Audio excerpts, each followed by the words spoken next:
जालना शहरातील भक्तेश्वर नगर जालना येथे काल रात्री गस्त घालत असताना गोपनीय माहितीच्या आधारे भक्तेश्वर नगर जालना येथील करण किसन लांडगे नावाच्या व्यक्तीला ताब्यात घेऊन झडती घेण्यात आली। त्याच्याकडून एक पिस्तूल, 2 मॅगझिन आणि एक पिवळ्या धातूची पिस्तूल जप्त करण्यात आली। या आरोपीविरुद्ध तालुका जालना पोलीस स्टेशनमध्ये गुन्हा दाखल करण्यात आला आहे। ही माहिती स्थानिक गुन्हे पथकाचे प्रमुख पंकज जाधव यांनी दिली आहे।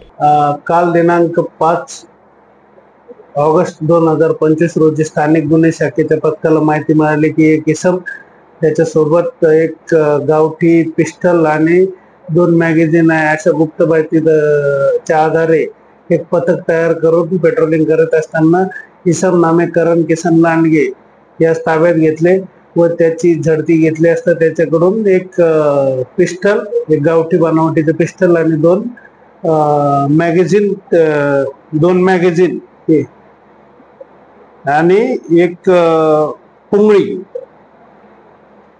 धातूची पुंगळी असं जप्त करण्यात आलं आहे। सदरील कारवाई ही माननीय पोलीस अधीक्षक श्री अजय कुमार बंसल सर, अपर पोलीस अधीक्षक Shri Ayush Naupane sir, SDPO Shri Kulkarni sir यांच्या मार्गदर्शनाखाली स्थानिक गुन्हे शाखेचे एपीआय उबाळे साहेब, एपीआय खामगळ साहेब, पोलीस अंमलदार रमेश राठोड, प्रभाकर वाघ, विजय डिक्कर, इर्शाद पटेल, रमेश काळे, धीरज भोसले, योगेश साहने या टीमने केलेली आहे।